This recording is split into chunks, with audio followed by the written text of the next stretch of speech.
Hi everyone, I'm Shelly and you're watching There's No Place Like Home. I'm back with another Question the Narrative video, and today's topic is the nail in the coffin for futurism.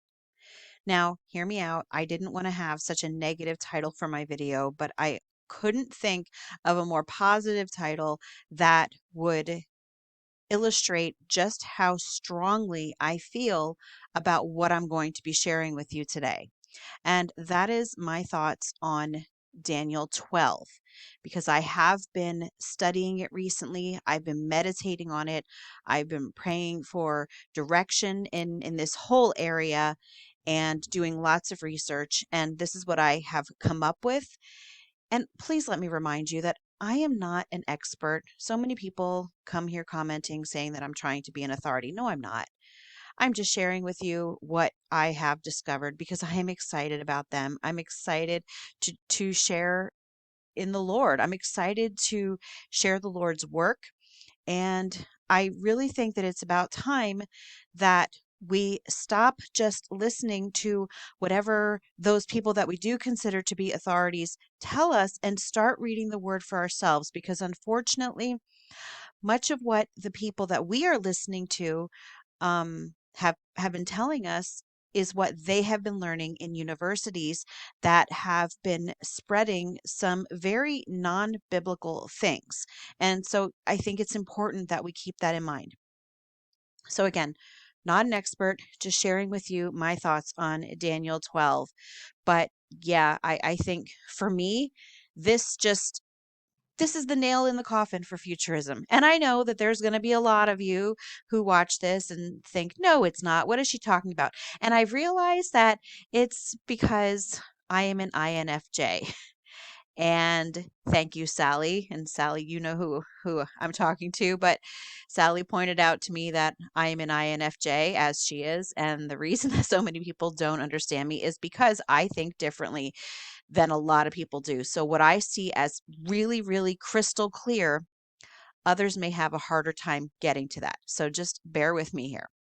So let's just start at verse 1, and I'm going to stop throughout Daniel 12 because I have so many things to share with you about this very short chapter, but very crucial chapter. At that time shall arise Michael, the great prince who has charge of your people. And there shall be a time of trouble, such as never has been since there was a nation till that time.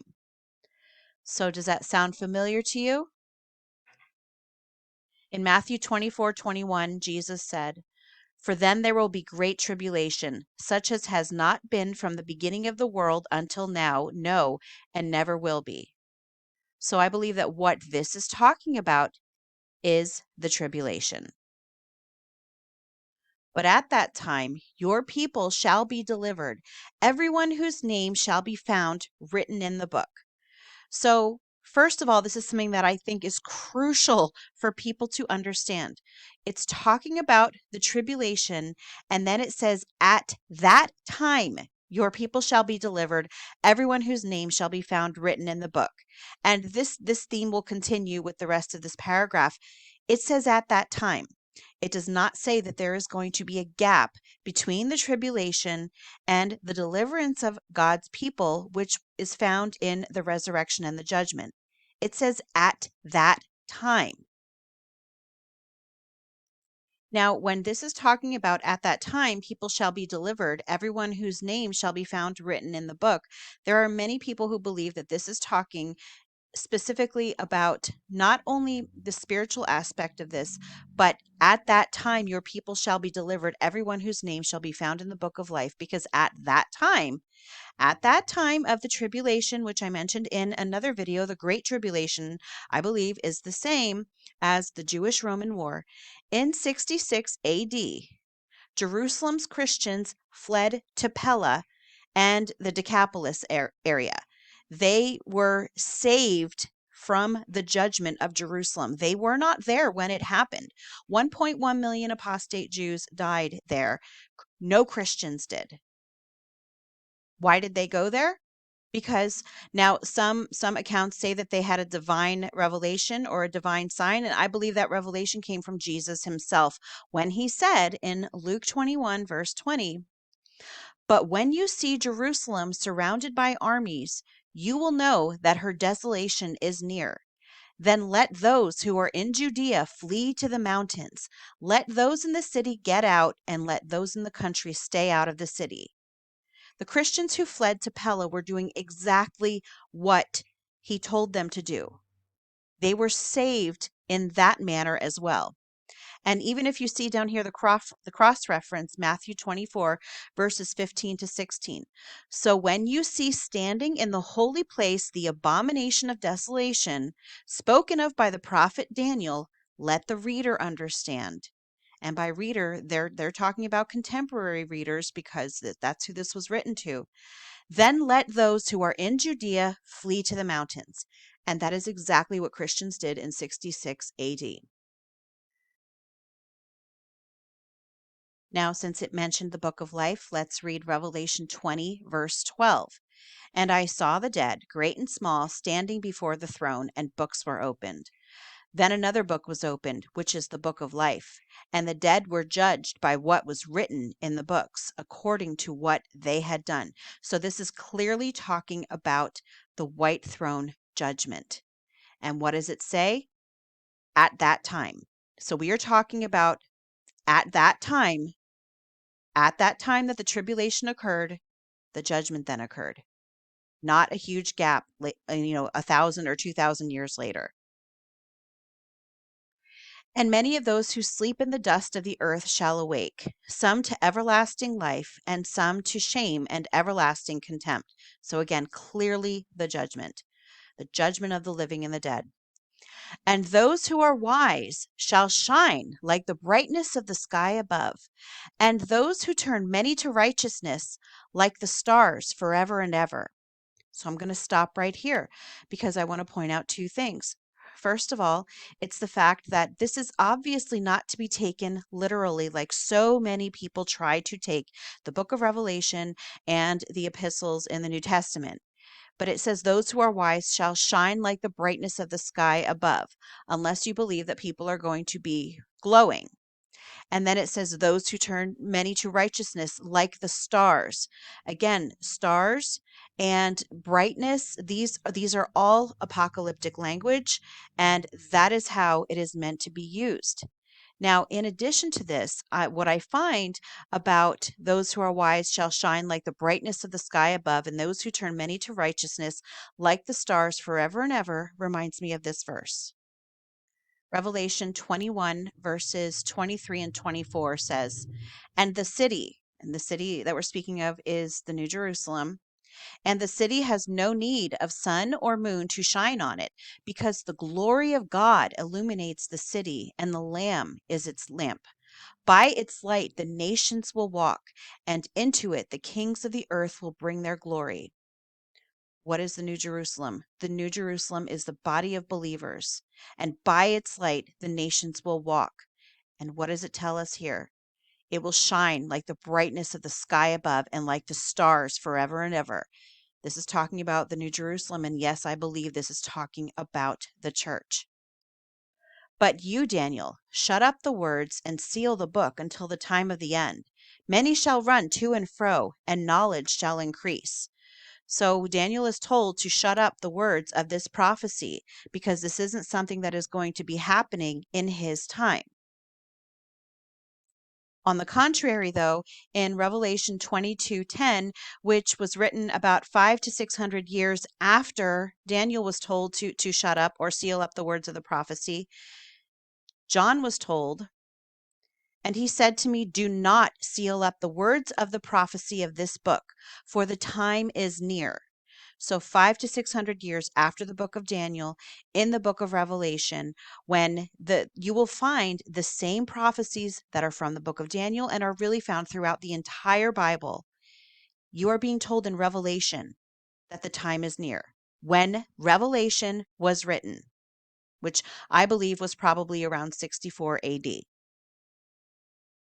Then I, Daniel, looked, and behold, two others stood, one on this bank of the stream, and one on that bank of the stream. And someone said to the man clothed in linen, who was above the waters of the stream, how long shall it be till the end of these wonders? And I heard the man clothed in linen, who was above the waters of the stream.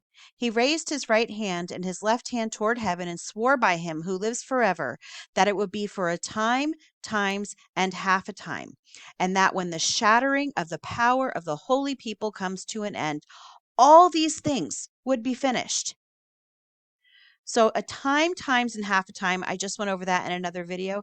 That is 3.5 years. And that is where many people, most Christians that I know of, come up with the 3.5 years of the Great Tribulation. And then it says, and that when the shattering of the power of the holy people comes to an end of all these things, it would be finished. All these things would be finished. So it's for a time, if it's for a time, and half a time, and if that is synonymous with the Great Tribulation, what else was 3.5 years in that time period? The Jewish-Roman War was 3.5 years. It was from 66 AD, and then the temple was destroyed in AD 70, which was the culminating event of that war. So we have the 3.5 year war. Then we go back, and it says, and that when the shattering of the power of the holy people comes to an end, all these things would be finished. Well, who were the holy people? At the time of this prophecy, the holy people were still Old Covenant Jerusalem. That was still who the holy people were at the time of Daniel. And it's saying that when the shattering of the power of the holy people comes to an end, what was the power of the holy people? Well, it was the temple, and it was the Old Covenant. In Matthew 24:2, in verses 1 and 2, Jesus said, oh, sorry, not just Jesus, but he does say something in here. But anyway, verse 1, as Jesus left the temple and was walking away, his disciples came up to him to point out its buildings. Do you see all these things? He replied. Truly, I tell you, not one stone here will be left on another.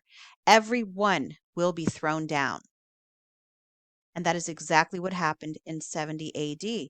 And I would certainly consider that to be the shattering of the power of the holy people, because the holy people, aka the Israel, Old Covenant Israel, their lives surrounded the temple. The temple was their heaven and earth. Everything surrounded it.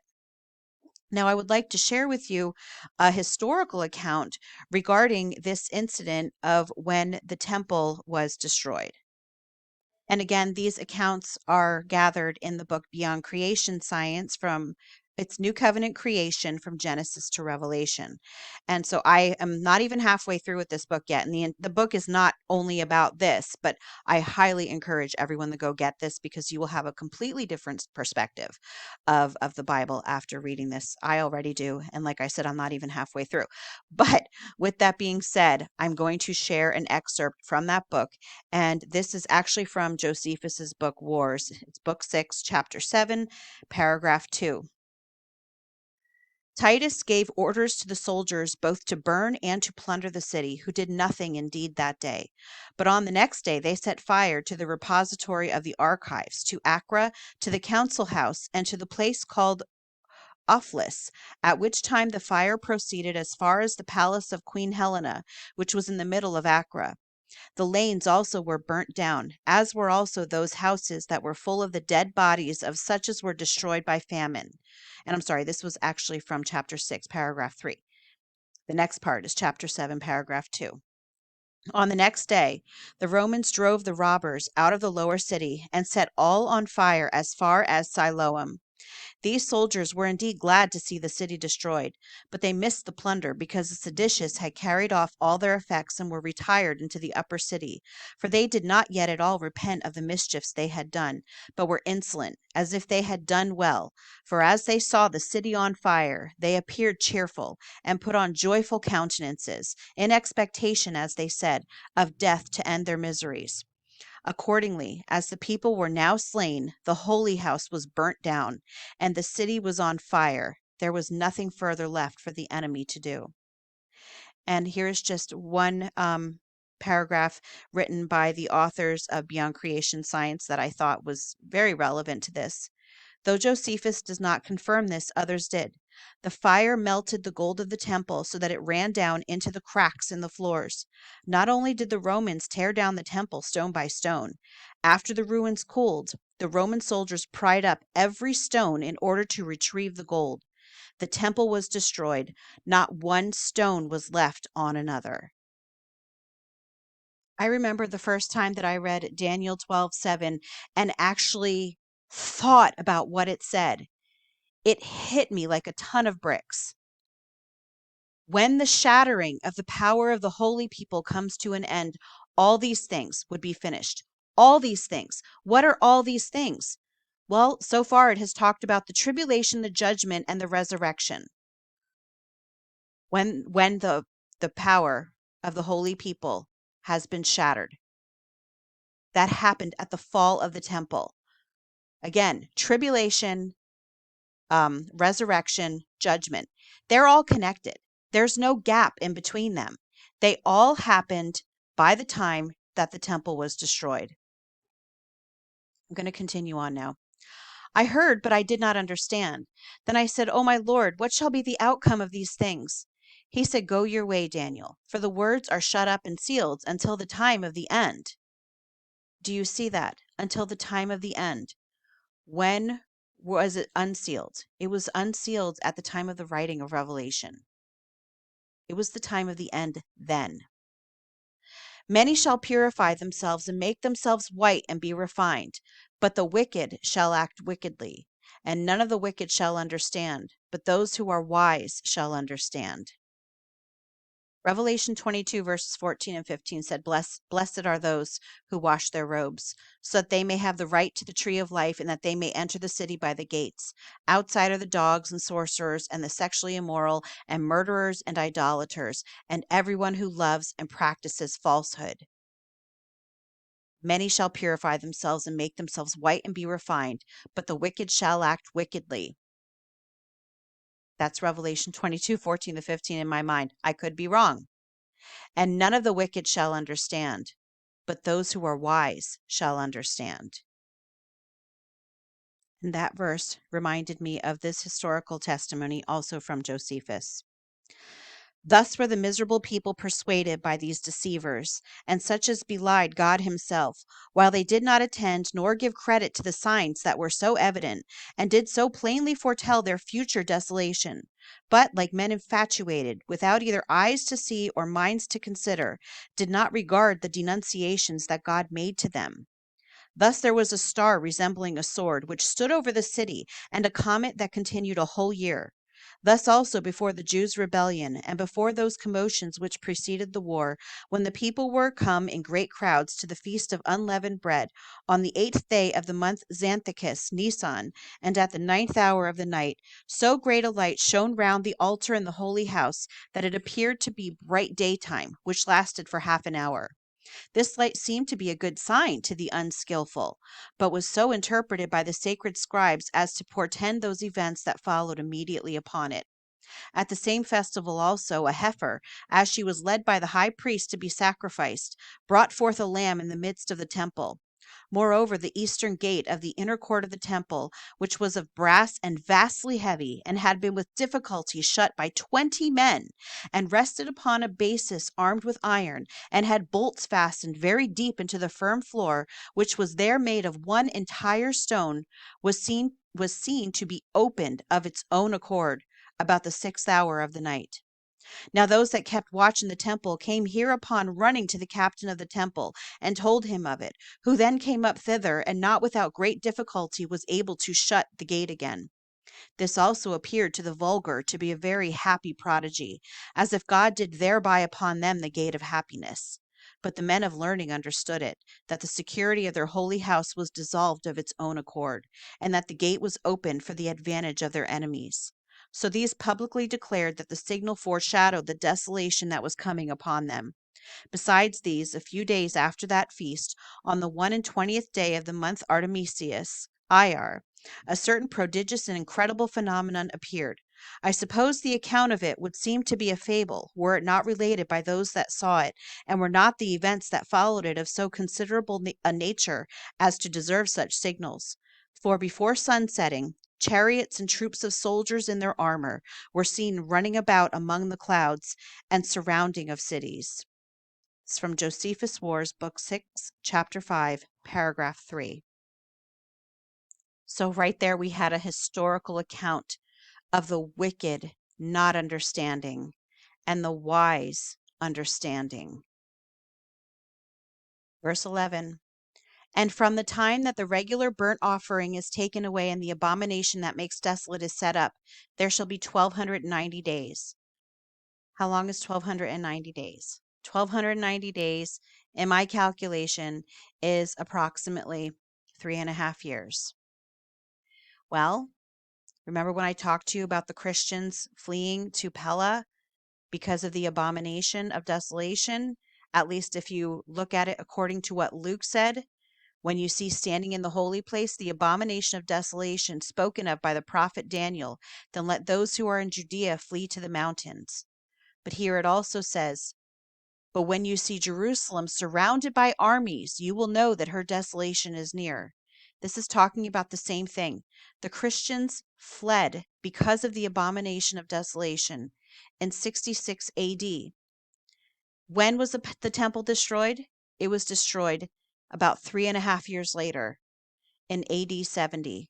And here it says, makes desolate is set up, there shall be 1290 days. Now, I know that there are going to be some people asking me about the abomination of desolation, and I'm not going to pretend to have a definite answer on that. I know that there are actually different opinions on what the abomination of desolation could have been. I simply know that it must have happened because the temple was destroyed in AD 70. And as you can see, we are no longer practicing any, like all of the portions of the law when Jesus said, not one jot or tittle would pass away until the heavens and earth passed away. And they did in AD 70. Now, some opinions on the abomination of desolation, and I don't really have a strong opinion on it at this point. I have heard some people say that they believe the abomination of desolation is when the Roman standards or their flags were actually standing, they were standing with their Roman flags inside the temple. That is one opinion on what the abomination of desolation is. There is another account also shared in the book Beyond Creation Science. But again, this is by Josephus. And this also gives a very interesting look at what the abomination of desolation may have been. Because remember, I have spoken before about how some of the apostate Jews, they had originally kind of teamed up with the Romans, but then they started fighting each other. And I believe it was the Jews who actually ended up setting fire to their own temple. So I could be wrong on that. You can correct me if I am, but I'm fairly certain that's what happened. But anyway, in Josephus's book Wars, book 4, chapter 5, paragraph 1. Oh, I'm sorry. Paragraph 7. So the zealots secretly went out of the temple to the wall of the city and made use of their saws and opened that gate which was over against the Idumeans. The Idumeans were the sect of Jews that Herod was a part of. The Idumeans entered the city, and had they then fallen upon the city, nothing could have hindered them from destroying the people, every man of them. Such was the rage they were in at that time. Instead, the Idumeans ascended through, oh, by the way, I might be saying that wrong, but that's okay, ascended through the city to the temple. The zealots were also in great expectation of their coming and earnestly waited for them. When the Idumeans were entering, the zealots came boldly out of the inner temple, and mixing themselves among the Idumeans, they attacked the guards, some of whom were killed as they were asleep. But as those that were now awakened made a cry, the whole multitude arose and betook themselves to their own defense. They went on boldly, as hoping to overpower them by their numbers. But when they perceived the Idumeans were got in, and the greatest part of them laid aside their arms, together with their courage, and betook themselves to lamentations. But some few of the younger sort covered themselves with their armor, and valiantly received the Idumeans, and for a while protected the multitude of old men. Others indeed gave a signal to those that were in the city of the calamities they were in, but none of them durst come to their assistance. only they returned to the terrible echo of wailing and lamented their misfortunes. A great howling of the women was excited also, nor did the Idumeans spare any body, so were they slain. And now the outer temple was all of it overflowed with blood, and that day, as it came on, they saw 8,500 dead bodies there. From that account, it certainly does sound like the temple was desolated at that point. Blessed is he who waits and arrives at the 1335 days. But go your way till the end, and you shall rest and shall stand in your allotted place at the end of the days. And someone's going to ask me, what does this mean? Blessed is he who waits and arrives at the 1335 days. I'm not sure. That's something that I haven't really studied too much yet. So I don't have an answer for that. But here he's talking, this is speaking of Daniel, that he shall rest, meaning that he's going to die, and then he's going to stand in his allotted place at the end of the days. He is going to be one of those who rises in the resurrection of the living and the dead. So I hope that I covered everything that I wanted to, because I have been so excited to share this with you for quite a while, but I just wasn't able to kind of put it all together. Hopefully I did it in a way that is understandable.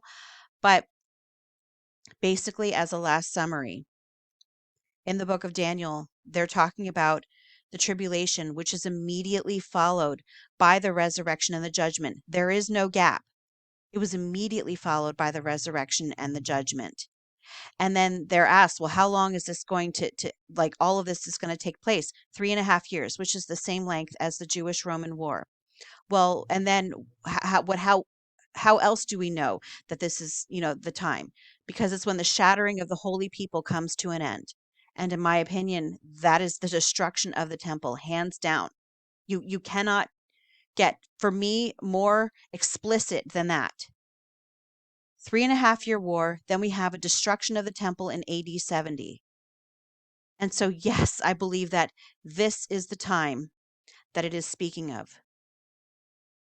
So, yes, I believe the tribulation, the resurrection, and the judgment all happened in this time period, and they were all fulfilled at the time of the destruction of the temple in AD 70. That's all that I have for you today. If you like this video, give it a thumbs up.